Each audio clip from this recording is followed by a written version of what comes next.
Kipekee kabisa naomba niwapongeze kwa kufika na kuhudhuria. CHW mpo wapi? Hongereni sana kwa kufika. Wazee maarufu,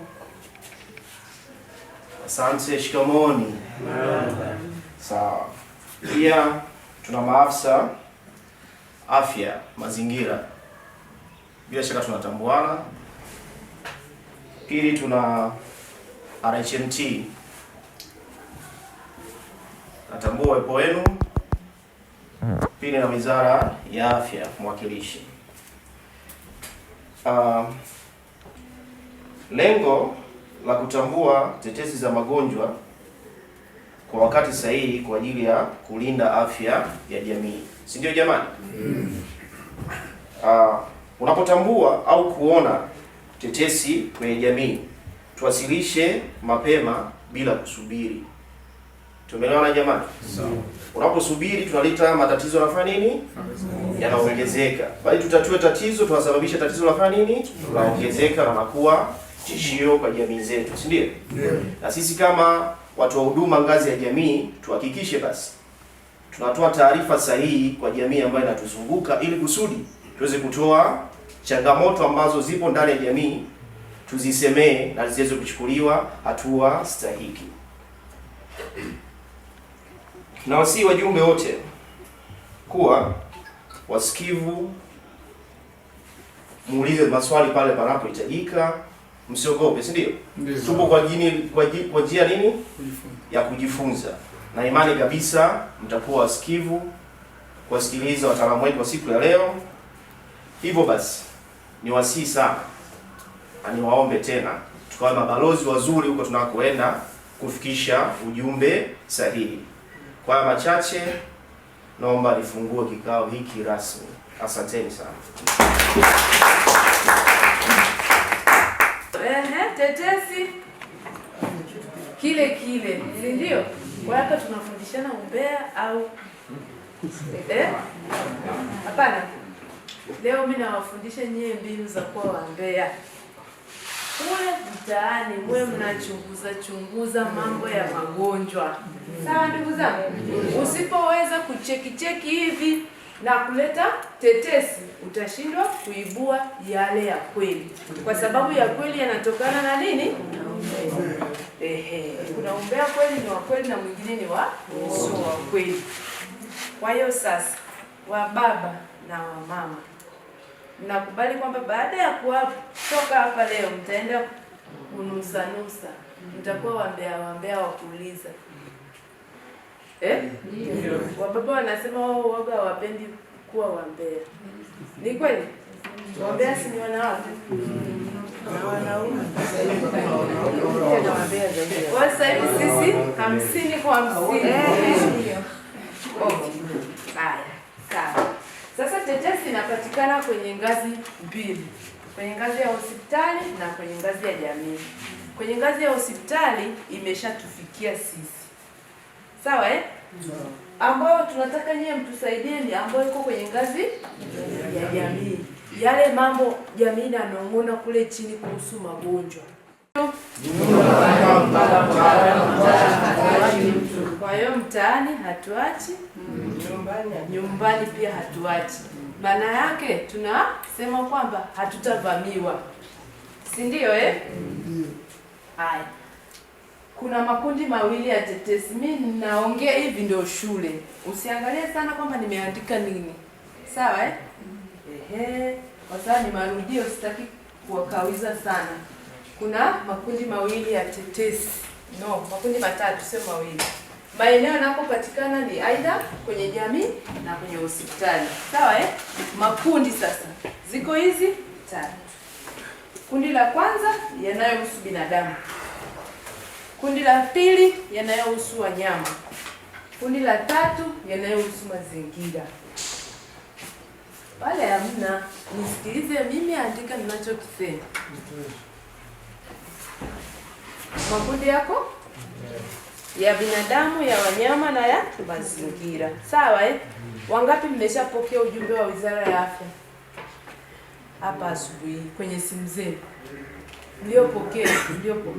Sawa mmepokea kwamba fulani sijui nini inakuambia, si ndio Sasa kwenye hiyo simu yako baadaye atakuja mwalimu anayezungumzia mambo ya makompyuta na hizo simu. Sawa Mimi nakuambia tu wewe kwa nadharia na yeye mtatekeleza kwa pamoja. Maana itakuwa inakusongesha taratibu kama unavyosongesha kwenye simu. Kwenye simu si tunasongesha.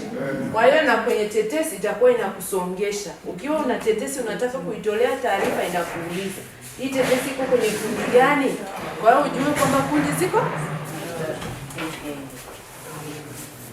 hapo imeenda. Haya, sasa tunazipata wapi? Tumesema tetesi tuna vyanzo mbalimbali, lakini kwa hapa tumeandika tu chache. Sio kwamba utakayoipata kwenye chanzo kingine tofauti na hizi utuletee, lakini kwa kawaida zinapatikana maeneo mbalimbali. Unaweza ukapata tetesi kutoka kwa mfugaji, na tetesi haiwezi ikaja kwako ikakwambia mimi jamani ni tetesi. Wewe sasa kasa ni daktari kule kijijini, kule mtaani, uwe unang'amua mambo tu. Ukiongea na jamii uwe unang'amua. Tuko sawa? Kwa wafugaji, mfugaji anaweza akakusemesha mambo ya ng'ombe zake, mambo ya kuku, mambo ya nguruwe, mambo ya sijui ndege. Kwa mfano anaweza akakupigia story, si ni jirani yako, si ni mwenzako ambaye unaishi naye kwenye mtaa. Mama Asha, bwana mimi nilipata changamoto leo asubuhi, nimeamka banda langu la kuku wamekufa 10. Sijajua sababu. Hapo si mnashirikishana mambo yanayotokea. Sasa kwa sababu wewe ni daktari wetu kwenye ufuatiliaji, kwenye hayo mazungumzo ng'amua kwamba hii yaweza kuwa mlipuko, lakini hatujajua ni wa nini. Kwa hiyo ili usaidie Wizara ya Afya, unatakiwa utume hiyo tetesi kwamba nimepata taarifa kwenye mtaa wangu watu na ndege zinakufa au kuku zimekufa, unataja idadi na sehemu gani. Tayari hiyo imekuwa ni tetesi. Kwa hiyo umeipatia kwa mwenzetu anayefuga kuku, anayefuga ng'ombe, anayefuga nini, na yeye atakuwa analeta stori zake za huko. Haya, waganga wa jadi mpo huku, tuliwaalika, wamekuja. Mimi mwenyewe ni mganga wa jadi. Hawajafika Niko sehemu ngumu, lakini niliandikwa kama mzee. Uko kote huku na huku. Si ndio wewe ndio unatufaa. Sasa tumekualika. Kwa nini tumemwalika yule mwenzetu? Tuna mganga hapa wa jadi. Mganga wa jadi tumemwalika kwa sababu ni sehemu ya tiba mbadala. Yeye anapokea watu wengi wa kila aina. Nakumbuka kwenye jamii zetu mtu anapougua tu kuna watu ambao tunaamini kwamba nikienda kwa mganga nitapona, mganga wa jadi, ambao ni kweli kutokana na mtazamo. Sasa kule hivi inaweza kuwa ni ugonjwa wa mlipuko ukafika kule. Kwa sababu mganga wa jadi kuwepo hapo inatusaidia yeye kuweza kutambua au kutoa taarifa, jamani mimi na mtu wa zaidi 1 2 3. Kwa akishatolea taarifa kama tetesi zenu, ufuatiliaji utafanyika ili kuweza kudhibitisha sasa hicho kitu anachosema ni sahihi au sio sahihi. Kwa ni sehemu moja ambayo inaturahisishia kuweza kupata taarifa za magonjwa. Utakachosikia ambacho sasa wewe umeshaona kina matukio, kina athari zake kwenye jamii, unatakiwa kuelewa.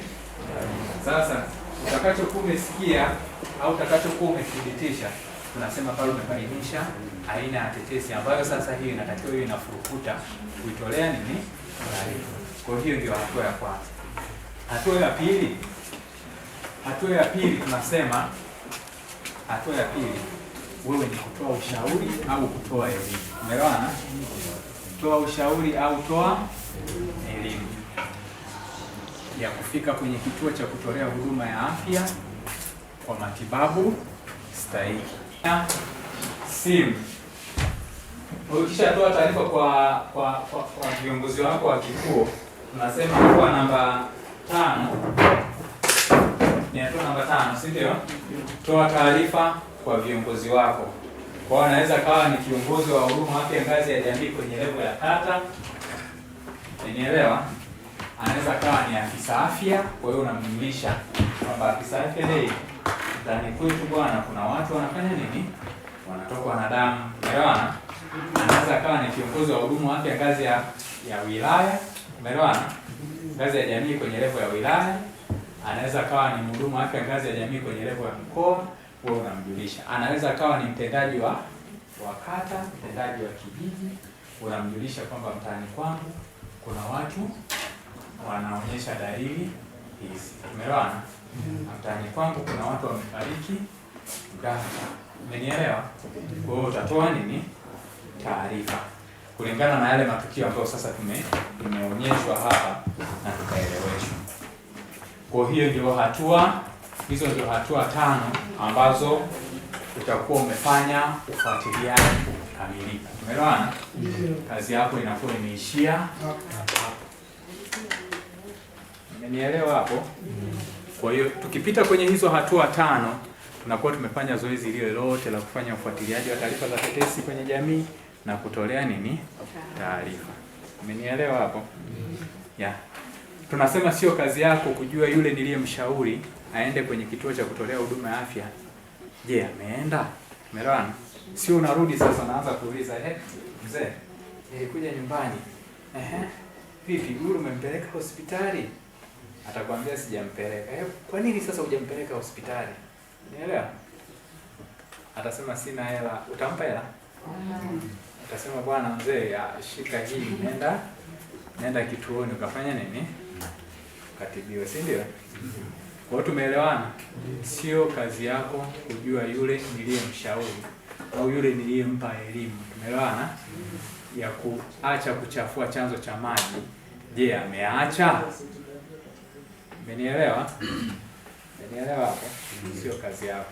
Ila tunasema ni haki yako ya kujua ile taarifa niliyotoa, ile tetesi niliyoitolea taarifa iko kwenye hatua gani? Tumeelewana? Waratibu wa vituo huwa tunawaambia akipata taarifa tetesi anatakiwa arudi kwako akujulishe kwamba tetesi yako imefikia kwenye hatua hii na hii. Tumeelewana?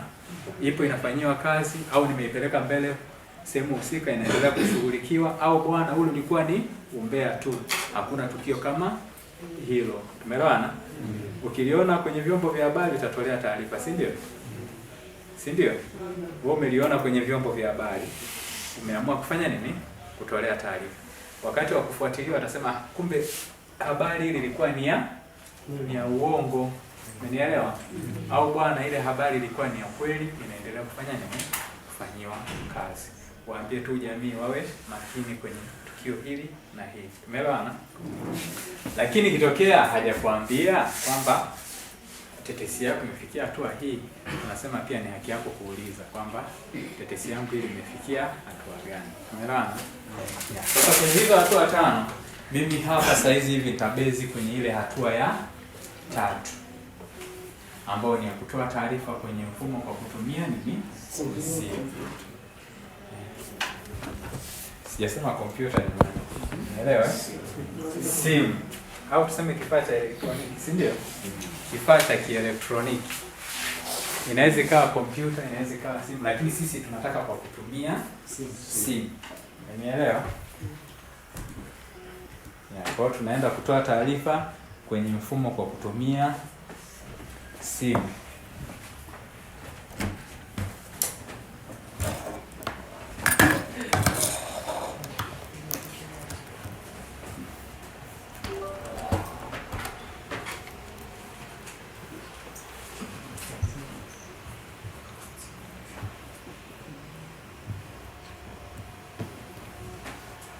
Utoaji wa taarifa kwenye mfumo kupitia simu kuna njia kuu 3.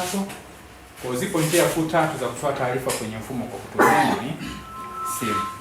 Ambapo kuna njia kuu 3 za kutoa taarifa kwenye mfumo kwa kutumia nini? Simu. Njia ya kwanza ni njia ya kutuma ujumbe mfupi au kupiga simu kupitia namba 199. Kwa hiyo tuliandike hiyo namba 199 wote. Ni njia ya kutuma taarifa kupitia namba 199.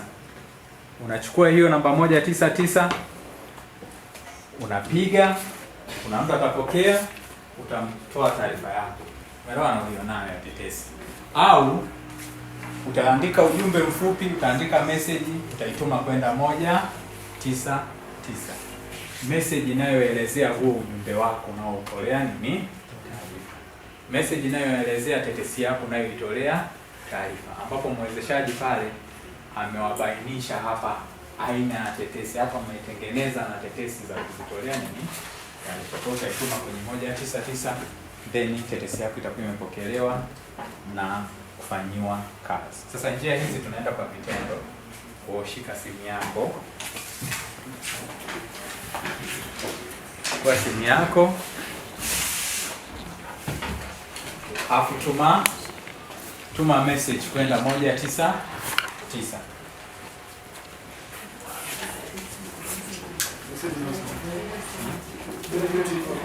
Tuma sasa ujumbe mmoja wa tetesi ambayo inatakiwa tuchukue.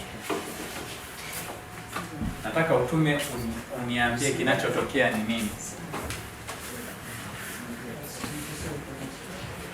Andika hiyo namba 199 alafu itumie message. Hiyo namba 199 ni namba ya wizara ambayo ni special kwa masuala yanayohusu nini? Afya. Unielewa?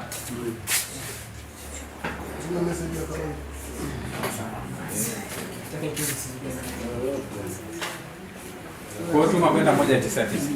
Naitwa Emmanuel Mwakapasa, ni afisa ufuatiliaji wa magonjwa na mwanaepidemiolojia kutoka Wizara ya Afya. Tuko hapa halmashauri ya Nsimbo kutoa mafunzo kwa hudumu wa afya ngazi ya jamii, lakini pia wazee mashauri pamoja na maafisa afya katika ufuatiliaji, utambuzi na utoaji wa taarifa za tetesi za magonjwa na matukio yenye athari za kiafya. Mafunzo haya kimsingi yanalenga katika kutambua kwa wakati na kutoa taarifa kwa wakati na kuweza kuchukua hatua za kukabiliana na matukio yatakayokuwa yametolewa taarifa baada ya uchunguzi, kuweza kuyadhibiti pia kwa wakati. Tunatoa mafunzo haya tukijua kwamba magonjwa au matukio yote yenye athari za kiafya yanaanzia kwenye jamii, na jamii ndio inakuwa ya kwanza kuwaona hawa watu wagonjwa wanaougua kwenye jamii au matukio yote yenye athari za kiafya kwenye jamii. Kwa hiyo tungependa kwamba baada ya mafunzo haya jamii sasa iweze kuibua hizi taarifa za tetesi kwa wakati, na kuna wataalamu ambao tumewafundisha, wao kazi yao pia ni kuweza kuchunguza zile tetesi, kuzifanyia kazi, na kama wakibaini kwamba zinaashiria au ni tukio lenye athari za kiafya, mfano mlipuko wa ugonjwa wowote ule, basi hatua za haraka ziweze kuchukuliwa kuweza kudhibiti. Tunafahamu kuna magonjwa mengi ya mlipuko, kuna kipindupindu, kimeta, na magonjwa mengine, surua. Kwa magonjwa yote haya tungependa yaweze kuibuliwa kwa wakati ili tuweze kuyadhibiti. Kwa nchi imejipanga kuhakikisha kwamba inalinda usalama wa wananchi kwa kuimarisha ile eneo la ufuatiliaji na utoaji wa taarifa za magonjwa ya mlipuko. Pia magonjwa mengine yanaweza kutoka nje ya nchi. Tunaona mkoa wa Katavi, hususan katika mkoa wa Katavi kwa ujumla unapakana na nchi ya jirani, kuna Kongo na vitu kama hivyo. Kwa hiyo tungependa kama kuna ugonjwa unatokea nchi ya jirani, basi tuweze kutambua kwa haraka na kwa wakati, tuweze kudhibiti kabla hujaleta madhara makubwa kwa wananchi. Na mafunzo haya yanasimamiwa na Wizara ya Afya, lakini pia kwa kushirikiana na Ofisi ya Waziri Mkuu, TAMISEMI pamoja na Shirika la Afya Duniani. Tumeendesha mafunzo haya yalikuwa yanahusisha wahudumu wa afya ngazi ya jamii, watu maarufu, waganga wa jadi na wataalamu kutoka ngazi ya halmashauri, maafisa afya. Nilikuwa miongoni mwa maafisa afya. Nimefurahia kwa mafunzo haya kwa sababu mafunzo haya yameweza kugusa sehemu nyeti ambazo zitaweza kusaidia sisi kuweza kuibua magonjwa katika jamii. Mafunzo haya yalikuwa yanahusu utoaji wa tetesi katika jamii, lakini pia yakijumuisha matukio yenye athari kiafya katika jamii. Ndio maana nimesema ilikuwa inahusisha wahudumu wa afya ngazi ya jamii. Pia tumeweza kujifunza umuhimu wa utumaji wa tetesi hizo katika jamii na namna ya utumaji wa hizo tetesi na makundi ya hizo tetesi. Mfano kama inahusisha ni binadamu, inahusisha wanyama au inahusisha mazingira. Mafunzo haya kwa ngazi ya halmashauri atakuwa na mchango mkubwa katika uibuaji wa tetesi, uibuaji wa visa au magonjwa ya milipuko katika jamii. Pia yatawasaidia namna ya kuweza kukabiliana na hayo magonjwa kwenye jamii kwa wakati mara tu yanaporipotiwa. Pia wito wangu kwa wahudumu wa afya ngazi ya jamii na watu wote wajumbe waliweza kuhudhuria kikao hiki au mafunzo haya waweze kutilia maanani mafunzo haya ili tuweze kupata taarifa sahihi kwa wakati sahihi ili tuweze kuzifanyia kazi kama ngazi ya halmashauri. Tukiweza kuzifanyia kazi ngazi ya halmashauri, tutaiweka jamii katika usalama na afya. Nashukuru kwa mafunzo ambayo nimepata kwa siku ya leo yanayozungumziwa kuhusu uibuaji wa magonjwa mbalimbali. Hivyo tumejifunza vitu vingi sana kwa siku ya leo, hata vile ambavyo nilikuwa sivitambui leo nimeweza kuvijua. Nashukuru sana kwa niaba ya wakufunzi ambao wamejitoa kutufundisha, kutuelekeza. Kiufupi nashukuru sana kwa sababu nimepata uelewa huko ninakoenda kijijini. Najua nitasaidia sana jamii kwa ajili ya magonjwa mbalimbali ambayo yanaweza yakajitokeza katika jamii, hususan kama magonjwa ya kuambukizwa kama hayo na mengineyo. Nimeshiriki mafunzo ya ufuatiliaji wa tetesi za magonjwa katika jamii.